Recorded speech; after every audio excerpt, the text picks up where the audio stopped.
Hey everybody, welcome back. I'm Jerry. I'm Ryan. Welcome to Off Script. Today we have kind of a topical topic, I would say. It's coming up right around the corner. We wanted to talk a little bit since Father's Day is coming up. Yeah, June 19th. If you didn't know the day, get a card now. It's, do that. Important, so. That's an important thing. So we're going to kind of talk about fathers, right? What have we learned from our dad? Yeah. Our versions of what we learned from our dad, and what have we learned from being a dad? So we think a good show. We're ready, and let's get to it. We're ready to just wing it. So. What do you got? What's in your cup today? Today, it's actually a little bit of French vanilla coffee. Just something to keep me going a little bit. I had a long day today, you know. Kids can keep you up at night. They can. It turns out. And you got to go to work, and then you got to come home, and then keep you up some more. And every once in a while, they go to sleep on time. And sometimes it seems like there's weeks where your children are only keeping you up, and I think that's for moms and dads. Yeah, probably. What's the backup this week? Well, the backup or the come down is going to be a little bit of Thor's Equinox. It's a Belgian-style dark ale. It's made here, Seattle area. Nice, delicious stuff. 9%. That's a very serious looking bottle. Show the. It's a good sized bottle here. That is serious. I find this stuff, not just this one. This is actually the first time I'm trying it now. It's pretty good so far. I would go back. If I well, it's good. I've got coffee as well, though I've never understood why French vanilla was different from regular vanilla. I don't understand why on a little coffee packet it doesn't just say. I'm just gonna go out on a limb and say it's the bean. Do you think though the beans actually grown in France? I mean, maybe that could be a comment. The first bean was grown in France. The very first vanilla bean of all time. Yeah, and then somebody else said. Somebody's got to know. I got a different bean. If the French don't own vanilla, I would like to know that. It's something you could look up. We'll have to talk to Mr. Bean about that. There you go. Rowan. So, good actor. Do you want to start? This is a great topic. So, yeah, I was thinking about this today, and it's, being that it is topical and Father's Day coming up around the corner, we have to reflect on what we do as dads every day. Are we screwing up Absolutely. our kids until they're old enough to basically say, "Screw you, Dad, I'm moving out." Hopefully they don't say that. I did. Did you? No, I didn't say that. I was kind of. You never once wanted to just run away from home. Oh, I wanted to run away from home a lot. Right. But but I never got angry at my parents about like at the end.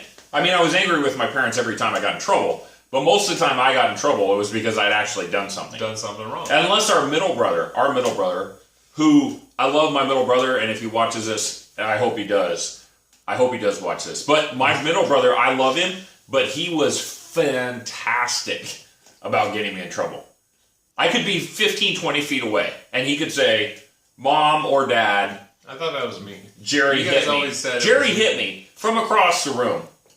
Because I wouldn't, share Legos with him. And I was in trouble, guaranteed. Because the reality is, I did it enough, like I had enough legitimate attacks on him and on you, that I was guilty by just... You ran down the HP bar long enough, and he's like, "KO, Mom, come save me." I was guilty. Yeah. Most of the time. We didn't talk about my criminal past. No, we haven't talked about yours, but yours is...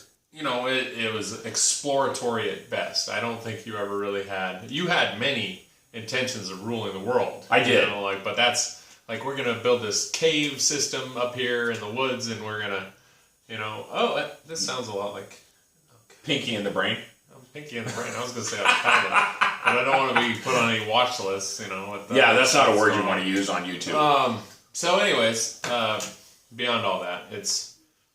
None of that is my parents' fault, by the way. Other than, I will say this. I feel like my parents, and I love them, but I feel like my parents, something I wanted to change as a dad, my parents would say, you are responsible for Ryan. You make sure Ryan doesn't get in trouble. You make sure Ryan gets his homework done. You make sure Ryan cleans the bathroom.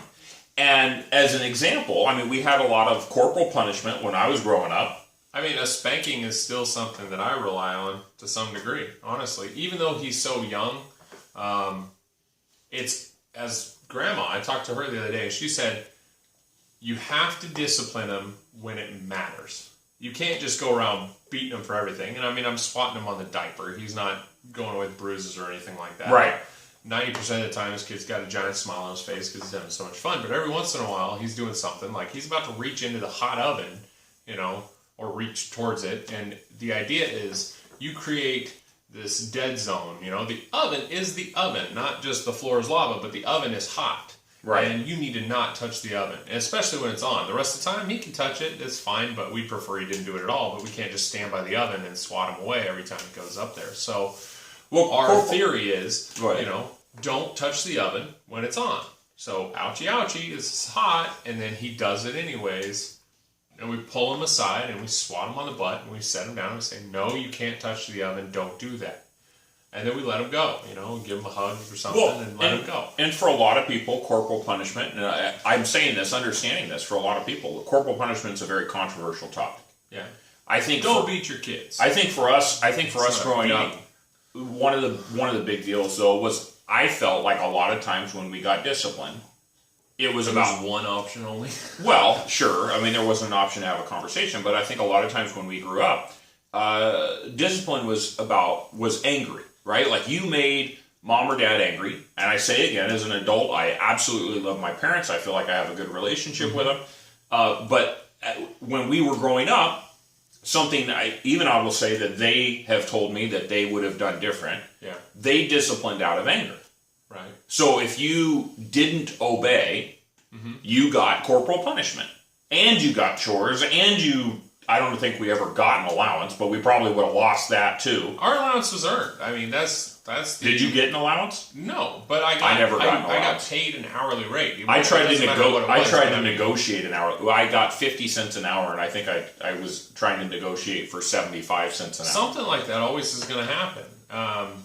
But that led us to, you know, like I made a lot of financial mistakes growing up, you know, and once I got money, it was like, buy all the candy I can, you know, like I'm not proud of that. But the thing that I did learn, you know, is I remembered the lesson, even though it wasn't taught properly, in my opinion, was you need to save all the money you've got.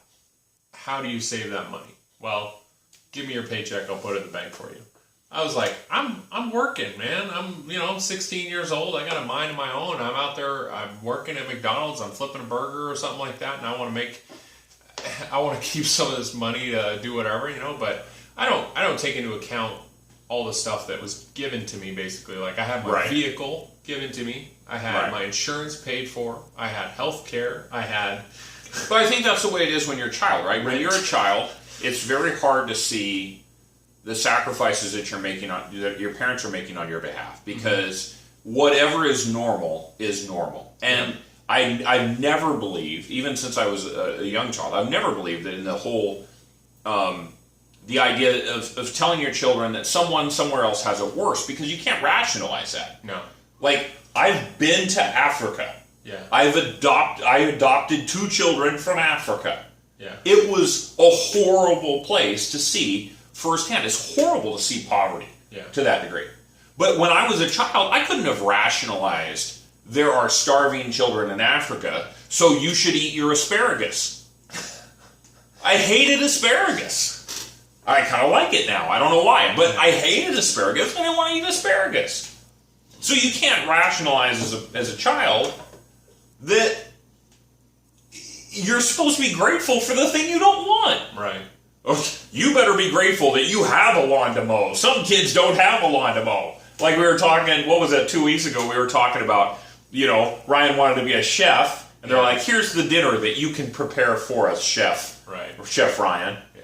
So, but if we come back to the topic, though, in terms of what did you learn? So where do you want to start? Do you want to start with what you learned, or do you want to start with what you've learned as a dad? I like that everything I did learn or didn't learn, I learned on my own in one way, shape, or form.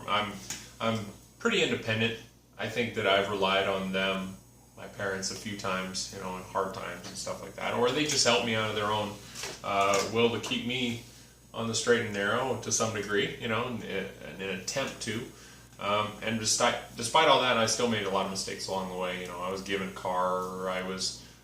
It wasn't the best car. The very first car we had, me and my dad had to fix it up together to make it run.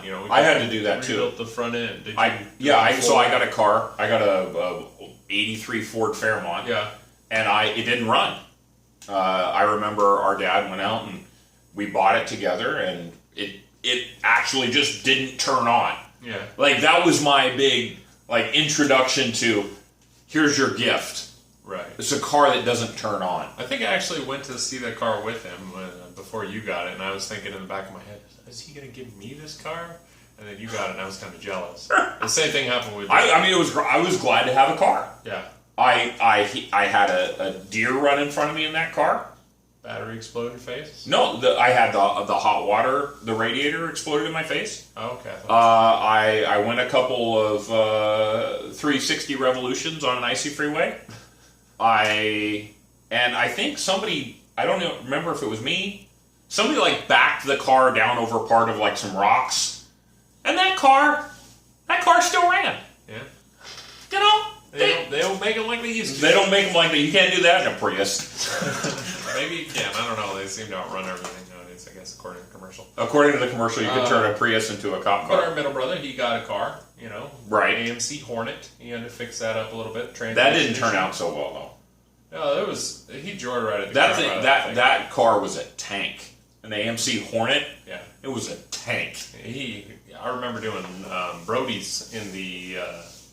What's a Brody? It's when you do a circle of high speed.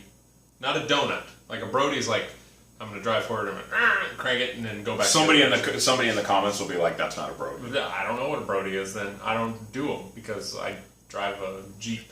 It doesn't work that way. Anyways. So we got cars, but we had to fix them up. We had to fix them up, put some effort into it. We learned a lot of mechanical abilities, a lot of technical skills from our dad because he's been a worker his entire life. And do you think that's a valuable thing? That's a valuable lesson? I think that it's important to continue the tradition of passing along your skills to your offspring, no matter what gender you are. If you're a woman and you learned how to wire an electrical socket from your dad or even your mom, it's a good thing to know these things and not be that kind of person who's on the side of the road going, oh, I wonder what's going to happen next. I wish I had bought the AAA plan. Oh, what am I going to do? I can't change the tires. I got a cell service out here. I don't know what I'm going to do. And then they finally get somebody on the side of the road. They have to flag some stranger down to help them change a tire when they've got a perfectly good spare, a full-size spare on the back of their car, Didn't know where the wrench was. They can't figure it out. I don't know how to take a lug nut off. Did you check the owner's manual? The best advice I could give is next time you go to Les Schwab, walk up into the garage and watch them do whatever they're supposed to be doing for you. Because I guarantee if you paid 2 seconds of attention to the thing, you can say, oh, I could probably do that myself. I don't have to pay somebody $200 to rotate my tire.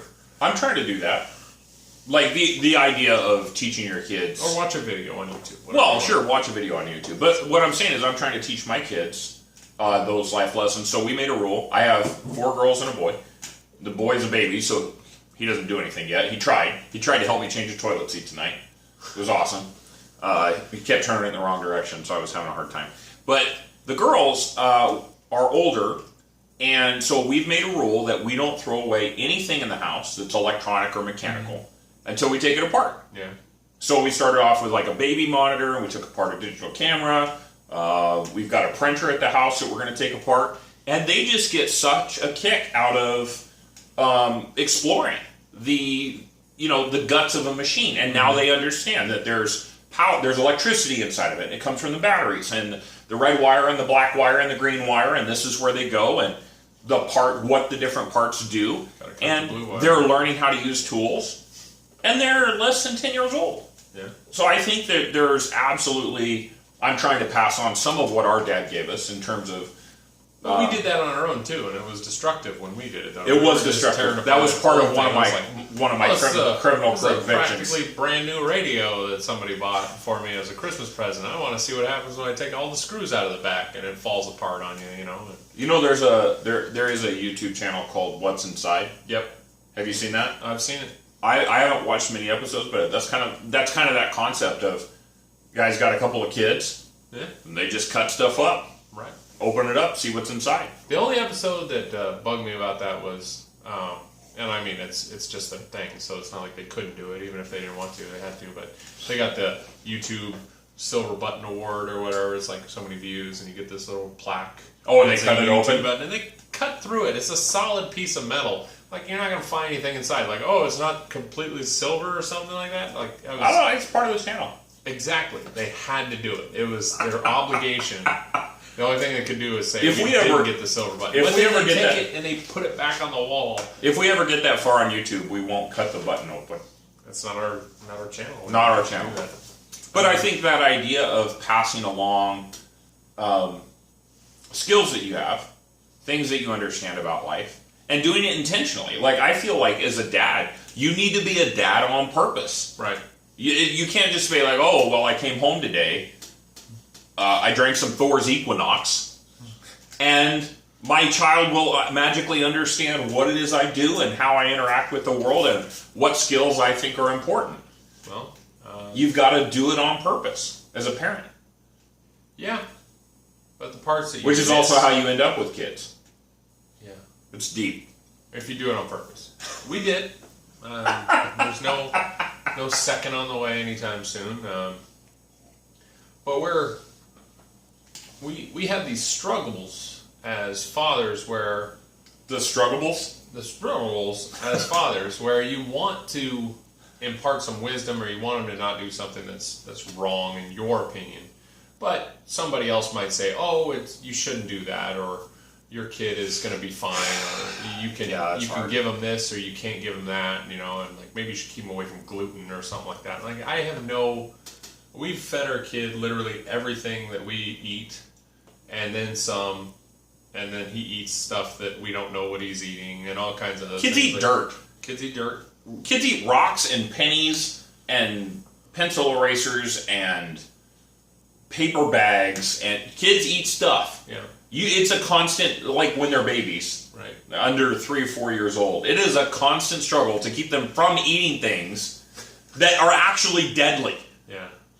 Thankfully, we don't have any bugs in the house because I'm sure you'd be eating those all the time. Maybe that's why we don't have any bugs. That's just part of. I think it's a natural part of childhood. But to your point, though, one of the things I've struggled with certainly is the idea that having children entitles anyone, whether they've had children or not, to give you advice about how to raise your children. And I think there's to our subject last week was, are you filtered or unfiltered in the way that you can talk to people? You can't just come up and say, your kid really shouldn't be there, or your kid really shouldn't do this. It's like, don't tell me what my kid should or shouldn't do. Tell me your opinion on it. I'll take that. Anybody can give me advice at any point in time in my life. I don't care. If I use it, I'm doing it because I think that it's a good idea. But I'm not going to shut you down. I try to listen. Yeah. But like we've had situations where we adopted children who are black. I have black children. I have white children. I have a child adopted out of foster care children. We have children who come from a variety of sources. And I've had people talk to me and say, why didn't you adopt a white kid? Yeah. Well, and it's not because they think that it's not a racism. It's not a racism issue. It's an issue of like, why would you do that? Isn't that uncomfortable? Yeah. Don't you feel weird having a child that doesn't look like you? And I can explain to them, no, I don't feel weird having a child that doesn't look like me. Though I can tell you, as a 6'2" white guy walking through a mall in California holding 2 little black baby girls, I got some people looking at me like I might be doing something that was wrong. I mean, I did. It's a reality, and it wasn't because I was being nobody was being hateful towards me. It's just a look. It's just a look of like, what? what? This doesn't add It up. doesn't fit, but We had a situation where we have three girls. Our three oldest girls are. My oldest daughter has very dark skin. My second oldest daughter has light brown skin, and my youngest daughter at the time is biologically white. So it was like a shades thing. Right, and so we had a triple stroller, 3 wide.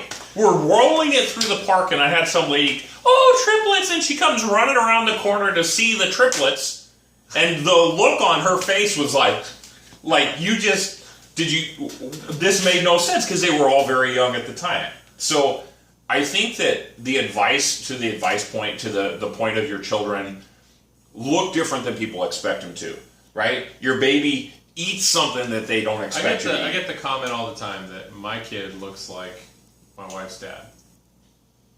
And it's weird. I'm sorry. It's weird to me. I've met your wife's dad. He's a good guy. No, he's a good guy. When he says like he's got his nose or something like that, like people just look at him. I think he's a cute kid. I think your kid's a cute kid. I hope so. I mean, I think that he's in for a long. He's got a little bit of Donald Trump's hair going on right now, though. He's got this yeah, he's extra planar entity. Super blonde.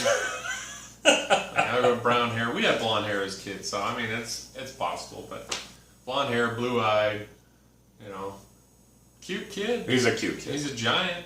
He is a giant. It's unfortunate. We just realized he can reach to the top level of the counter now, so we have to push everything back everywhere all the time. That has been a lesson for me as a dad. Is the idea going to the point of like your kids eat dirt. Mm-hmm. My kids started off not being able to chew, so we've come a long way. Right? They now go to the restroom by themselves. I'm very excited about that. Praise the dad. Everything, though, in my mind, everywhere we go, all the time, as a dad, I stress out. Mm-hmm. Constantly. I'm like, we're at Red Robin. This is supposed to be a fun, happy, friendly family experience. No. Shut it down. It is danger everywhere.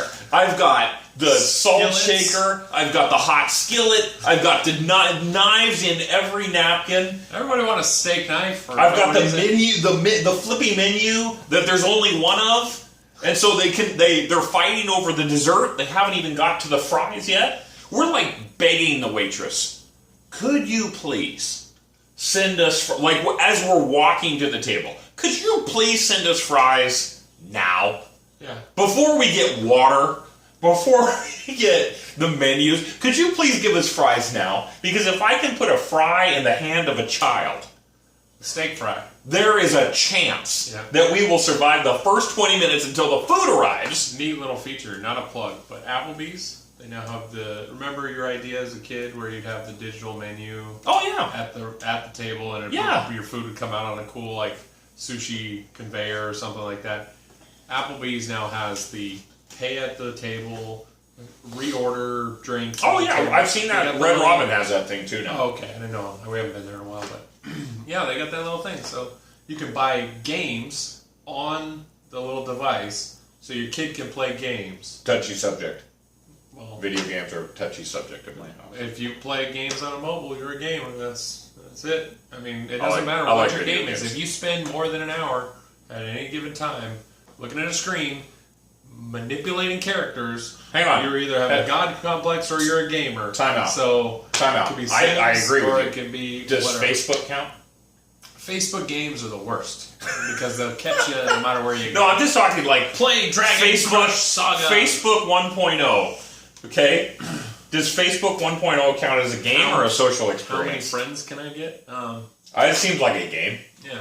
It's a social. It's a social maximum simulator. Level is 15,000 or something like that now. Can you imagine if they gave you levels for how many friends you had? They give you a lot of points. They give you perks. They give you a remember this day when you friended that person type things. I mean, I don't Facebook very much, but I don't Facebook at all. I Facebooked to advertise our channel. That was it. It's terrible. I'm really excited about it. Yeah. But so the question is, there is a lot of criticism, right? How do you deal with the criticism though, for you as a parent, as a dad? Well, remember, I'm the kind of person who likes to watch angry people be angry. You can be angry at me. You can flip me off. It's kind of funny. Down the road. It's hilarious to watch somebody else lose the control.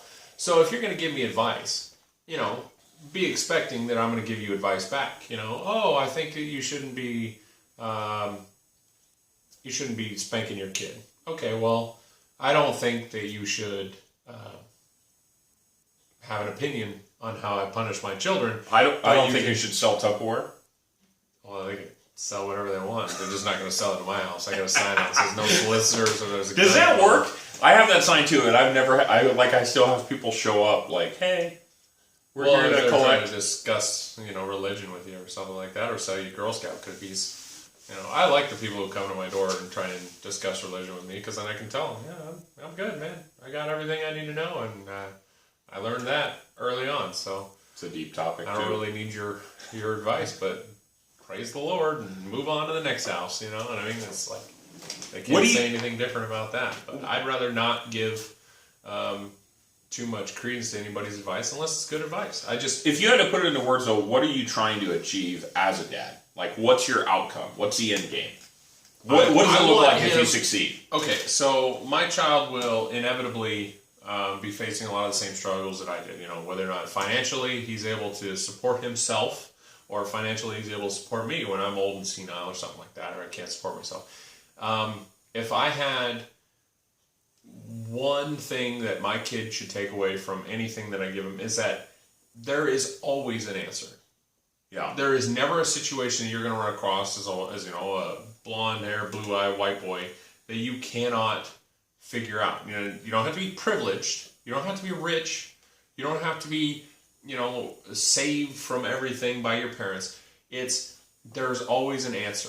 I'm in a criminal situation. Well, why'd you get in that situation? And do you regret the situation enough that you're going to be able to convince the judge that you shouldn't have been in that situation in the first place, and you learned your lesson, you're going to go forward?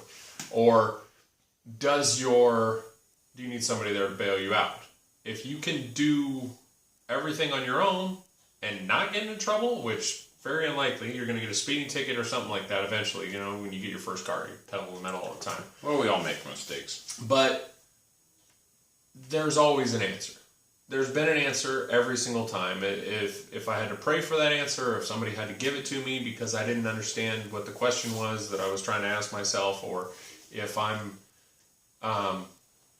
really struggling and I can't take the time away from that issue to say, I know what I should do, then I ask. And if my kid wants to ask me for advice, that would be the ultimate thing for me. It's like, I love going to my dad and saying, hey Dad, how do I fix this? Or how do I do that? And it's a great pride that I have,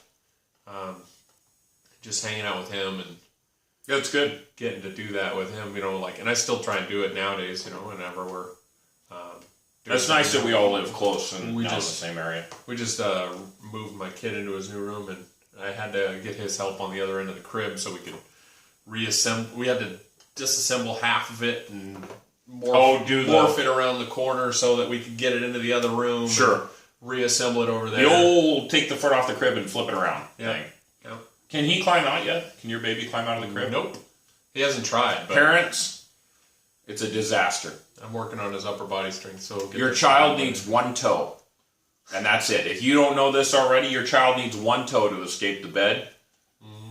The best thing we ever did was we took the spring part out of the bottom of the crib. We put the mattress all the way on the floor. Yeah. It bought us another 3 months. It's fantastic. We're going to end up having to do that. So, but So for me, I look future state, like my best situation as a dad. My best situation is my children are, number one, that they love life. Like, I want my kids to love life. When we were growing up, a lot of the way that we heard about the world stated, this is the worst that the world has ever been. And there was all this nostalgia for the past. Mm-hmm. I want my kids to understand that today is an awesome day. Right. There are so many opportunities today. There is so much to look forward to in technology. Are there problems? Absolutely. But we've had human nature for a really, really long time. Yeah. And human nature screws up a lot of stuff. So number one, I want my kids to love life. Number two, I want my kids to be financially knowledgeable and responsible. Right. Like, I want them to understand how money works, how savings works, how checking accounts work. I want them to be responsible with their money to the best of my ability to train them. And the number three thing that I want for my kids is I want my kids to have a deep understanding of relationships. I want them to understand what healthy boundaries are. I want them to understand what a good, like, what does it mean to be in love, and what's a safe, healthy relationship when you're in love with somebody, right? What are good friendships? What are, I mean, as opposed to the friends who are going to, like, tell you, hey, let's go get drunk and go get in trouble tonight. Well, that's the thing is you don't ever have that friend who says, let's go get in trouble. You have the friend who says, let's go over to this party or to this square or this place that we shouldn't have ever been to in the first place because there's going to be one person there that I know. But there's a huge amount of self-confidence that you've got to have to say, no. Yeah, you've got to be self-confident to do that. And so I want my kids to have that confidence out of, they love life, they know who they are because they love where they're going in life, and then they understand boundaries in their relationships, and if somebody's asking them to do something they don't want to do, they won't do it because they're okay with themselves. Because that's what we get to tell them is like, you don't have to hang out with these popular kids. You don't have to. And if you're popular, great. Be an example to the kids who aren't making the right decision. But you've got to. I feel like you've got to attack those things very purposefully as a dad, as a parent in general. If you're a single parent, you've got to do the same thing, right? You got to do both jobs. Yeah. But you've got to attack those issues with intention as a parent. To get to an outcome. You should have an outcome of what you want your relationship with your kids to look like. And it shouldn't be necessarily that you're always friends. Right. No, it's in my opinion, I think that being your child's friend is probably the worst thing that you can do. You don't have to be a friend, but you have to be the same thing as like a boss. You have to have that ability to discipline ruthlessly, verbally or physically, whatever you got to do. You know, don't beat your kids, but do the max necessary to steer them away from those bad decisions. The bad decisions you made as a child, think about those every day of your life and how you're going to get better as a parent by not making the same mistakes in them. But say, I recognize the signs of